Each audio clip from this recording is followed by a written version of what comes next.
Terminator Dark Fate bombed. Wow.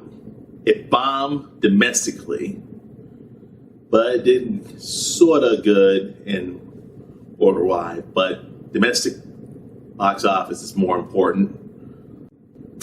Well, at least for one thing, still doesn't change the fact that Rotten Tomatoes gave it a 70% on Rotten Tomatoes.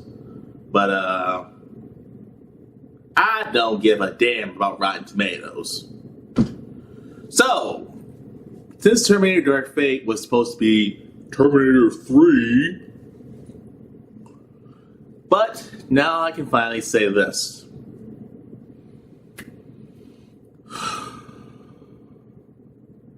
Please respect my opinion and understand this. I now, and I guess I've always had, like Terminator 3 and Terminator Salvation. Now, yes, I know you're probably saying you like these two films now. Well, yeah, I do. These two films were trying. I mean, they didn't do as good as 2 and 1 did, but I can give them credit for at least trying. Now, with Terminator 3, I can pretty much say Terminator 3 is indeed a very fun action-adventure movie. Now, why did people hate Terminator 3? Really, why did people hate Terminator 3? Was it because it was a continuation? It should have not have happened? Okay, yes, but still, 3? Now, watching 3 for the first time, I said to myself, damn, the action in this movie is awesome. But here's the thing. Here's one thing I didn't like about Terminator 3. So they're going through all this trouble. The machines are attacking people left and right.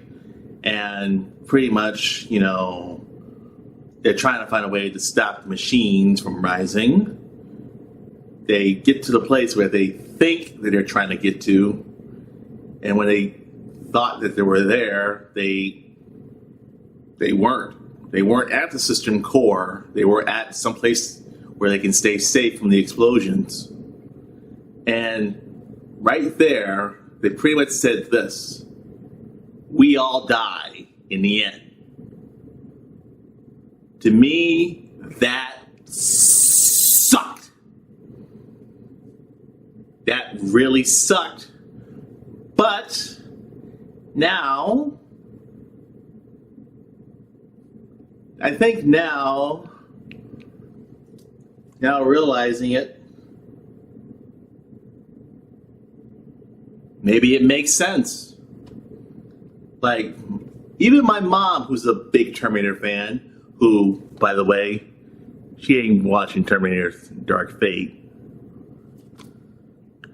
Trust me on that. But either way, my mom pretty much said, well, what happened, happened. You know, they can stop Judgment Day. They couldn't stop, you know, the machines from rising. And they couldn't stop certain other things. And this is the part about John Connor had to accept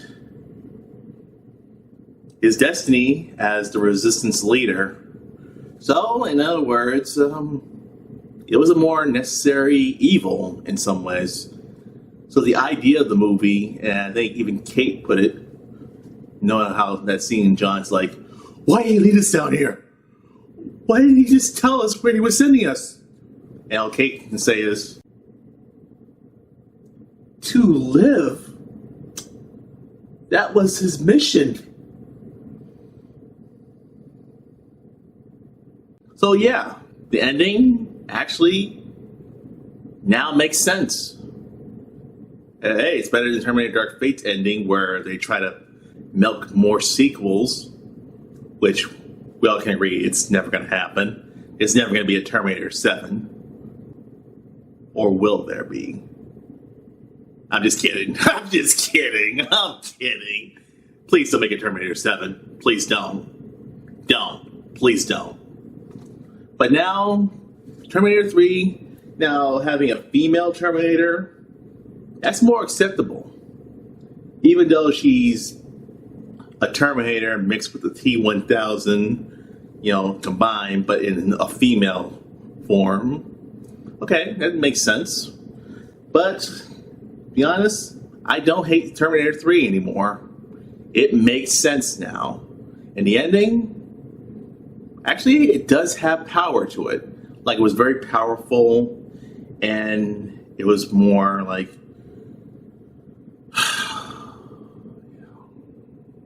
so, in other words, 3, I don't think 3 should be hated anymore. I think 3 should actually be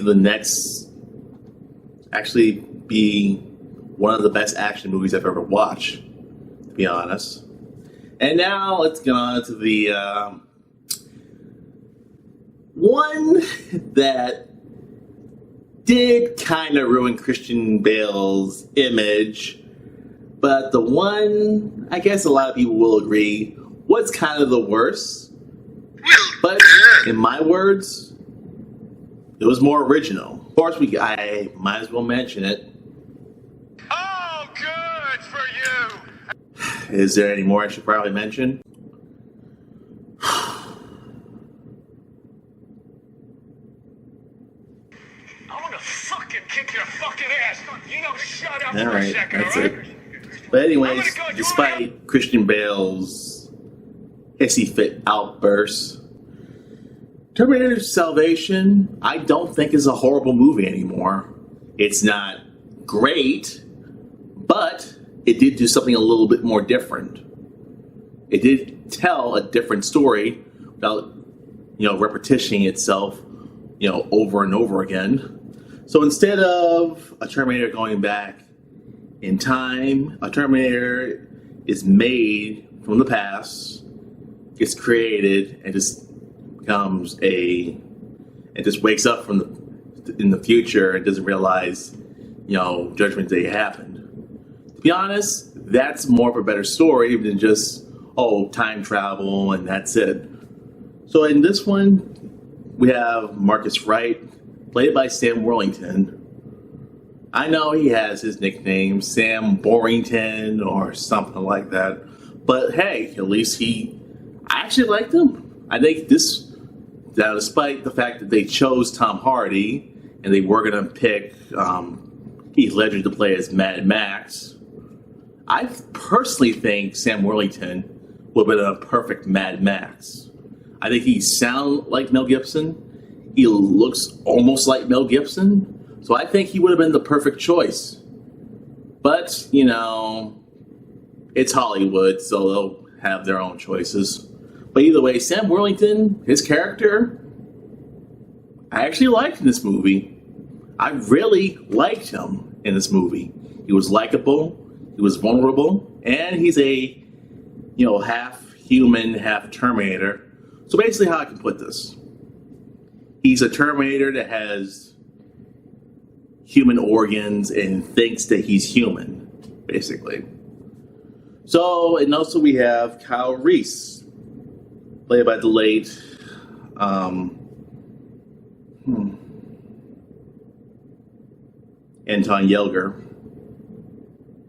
But either way, his performance as Kyle Reese is important. And I know many people who saw Terminator Salvation didn't get, well, why is Kyle Reese important? For any of you who probably did not see the first Terminator movie or don't even remember the first Terminator movie, and by the way, my review for it's underrated is still on YouTube, so definitely check that out. But either way, Kyle Reese is important because he's John Connor's father. He's the guy that goes back in time to give birth to John Connor and dies in the past. So that's why in Terminator 2, he's not in Terminator 2, only in a dream sequence. So yeah, those you are probably saying, but why is he still a young man? Because he was born in the future. I'm just pointing that out there for anyone who did not see the first Terminator movie. I'm just pointing that out there. Anyone who asked that question, that's your answer. But anyways, Salvation, give it some credit. Mick G, that's a good, funny name for a director. And it sounds like a good, funny name for a McDonald's, burger. Hi, I like the Mick G. Less onions, more of the Mick G sauce, and also no cheese. Yeah. But either way, Terminator Salvation. All right, love or hate it. Okay, I'm gonna be honest. It's more original. We're not in the present day. We're in the future, the post-apocalyptic future. We're not dealing with stuff that gets destroyed, that's already destroyed. And pretty much the machines, I guess they do look a little bit like the Transformers. Those goddamn Michael Bay Transformer movies. But either way, that's all I can basically say. So, either way, Salvation, I would not say is the worst one in the franchise. We have this, that's now the worst one in the franchise. But either way, that's all I can basically say. Salvation is not a horrible movie. It's not a great movie, but I did enjoy it. I thought it was enjoyable, watchable. I did see it twice in theaters when it was released. But also, I just got nothing else to say. Salvation and Terminator 3, I don't think are horrible movies now, since everybody can agree. Since Dark Fate came out, they now appreciate Terminator 3 and Salvation. But now, guys, I hated these movies, but now I don't hate them. I consider them just mindless entertainment. That's all I can basically say. Just completely mindless entertainment. That's all I can basically say. They're not great. They don't have to be great. Because what's already great? Terminator 2 Judgment Day. It's already great. It doesn't need any sequels. It was the conclusion for the Terminator franchise. And 3 and 4, they're just mindless sequels. That's basically all I can tell you. So pretty much, don't make a Terminator 7. Leave the Terminator franchise the hell alone. Just leave it alone. No one cares anymore. Terminator is now done. Don't make any more of these sequels. Please don't. Don't make another Terminator movie. They don't work. Don't make a reboot. Don't make a remake or anything. Leave these movies alone. That's it. I definitely agree with the actress who plays Grace and Dark Fate. We don't want to repeat ourselves. We don't want to do anything like that. So in other words, Terminator is terminated. So either way, that's all I can say. So be on the lookout for next week for my next short film. Definitely check it out. We worked really hard on it. I worked really hard on it. We all worked really hard on it. We worked so hard that I think it might be my Bohemian Rhapsody, Passion of the Christ, Godfather Part 2, or something. You get what I mean. But either way, Vertical Spy, outro.